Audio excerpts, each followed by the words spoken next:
നമസ്കാരം. ഫെഫ്കയ്ക്കും general secretary B ഉണ്ണികൃഷ്ണനുമെതിരെ രൂക്ഷ വിമർശനവുമായി ശാലു പേയാട്.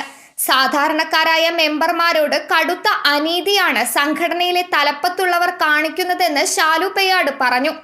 സംഘടനാ വിരുദ്ധ പ്രവർത്തനം നടത്തിയെന്നാരോപിച്ച് കഴിഞ്ഞയാഴ്ചയാണ് ഫോട്ടോഗ്രാഫറായ ശാലു പേയാടിനെ ഫെഫ്ക സസ്പെൻഡ് ചെയ്തത്. ഒരു വലിയ പടം ചെയ്തുകൊണ്ടിരിക്കുകയാണ്. 100 ദിവസത്തെ വർക്കുള്ള പടമാണ്.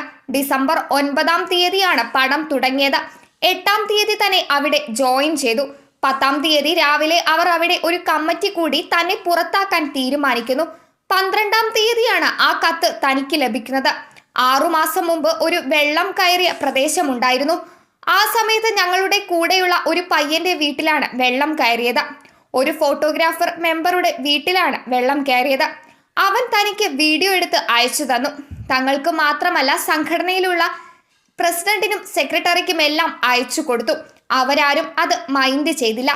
താനിതിന് ഫെഫ്കയുടെ ഒഫീഷ്യൽ വാട്സപ്പ് ഗ്രൂപ്പിലിട്ട് എന്തെങ്കിലും സഹായം അവന് ചെയ്തു കൊടുക്കണമെന്ന് പറഞ്ഞു. അപ്പോൾ ഇവർ പറഞ്ഞു, കമ്മിറ്റി കൂടിയിട്ടേ തീരുമാനിക്കാൻ പറ്റുകയുള്ളൂ എന്ന്. ഒരുത്തന്റെ വീട്ടിൽ വെള്ളം കയറി ചാകാൻ നിൽക്കുമ്പോൾ ഇപ്പോൾ സഹായിച്ചിട്ടേ കാര്യമുള്ളൂ എന്ന് ഞാൻ പറഞ്ഞു. നിങ്ങളുടെ സൗകര്യത്തിനല്ല ചെയ്യേണ്ടത് എന്നും പറഞ്ഞു. വലിയ ഒരാളുടെ അടുത്തൊന്നും ഇങ്ങനെ ചെയ്യില്ല. തങ്ങളുടെ സംഘടനയിൽ ഒരു 10-18 ലക്ഷം രൂപ ഷോ എന്ന് പറഞ്ഞ് അടിച്ചു മാറ്റി കൊണ്ടുപോയ സംഭവം ഉണ്ടായിട്ടുണ്ട്. അത് ആരോടും ചോദിക്കാതെ ചെയ്ത സംഭവമാണ്. താൻ ലക്ഷങ്ങളൊന്നും കൊടുക്കാൻ പറഞ്ഞിട്ടില്ല. ഒരു 10,000 മറ്റോ കൊടുത്ത് അവന്റെ അപ്പോഴത്തെ ആവശ്യം നടത്തി കൊടുക്കാനാണ് പറഞ്ഞത്. കാരണം അവന് അമ്മയും പിള്ളേരും ഒക്കെയുണ്ട്. അവന് എങ്ങോട്ടെങ്കിലും മാറി താമസിക്കാൻ വേണ്ടിയിട്ടായിരുന്നു. താൻ തൻ്റെ കയ്യിൽ നിന്ന് കാശ് അവന് ഗൂഗിൾ പേയിലൂടെ അയച്ചു കൊടുത്തു. എന്നിട്ട് അതിൻ്റെ സ്ക്രീൻഷോട്ട് ഗ്രൂപ്പിൽ പോസ്റ്റ് ചെയ്തു. അതിന് താഴെ നിങ്ങൾക്ക് സൗകര്യമുണ്ടെങ്കിൽ സഹായിക്കുക എന്ന് പറഞ്ഞു.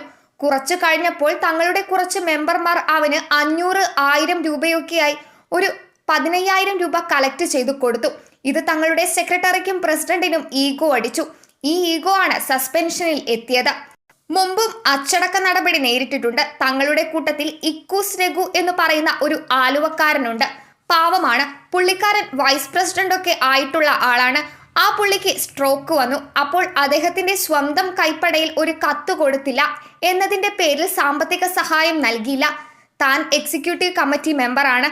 താൻ അതിനെ ശക്തമായി എതിർത്തു. നിങ്ങൾ കാണിക്കുന്നത് മോശമാണെന്നും കൂട്ടത്തിൽ ഒരുത്തന് ആവശ്യം വരുമ്പോൾ സഹായിച്ചില്ലെങ്കിൽ പിന്നെ സംഘടന കൊണ്ട് എന്താണ് കാര്യമെന്നും ചോദിച്ചു. അന്ന് ചീത്ത വിളിച്ചാണ് ഇറങ്ങിയത്. അതാണ് അവരെ പ്രകോപിപ്പിച്ചത്. സിനിമയിൽ തനിക്കിപ്പോൾ വിലക്കാണ്. ബി ഉണ്ണികൃഷ്ണൻ എന്ന് പറയുന്ന സെക്രട്ടറിയെ വിളിച്ചു. അദ്ദേഹം പറഞ്ഞത്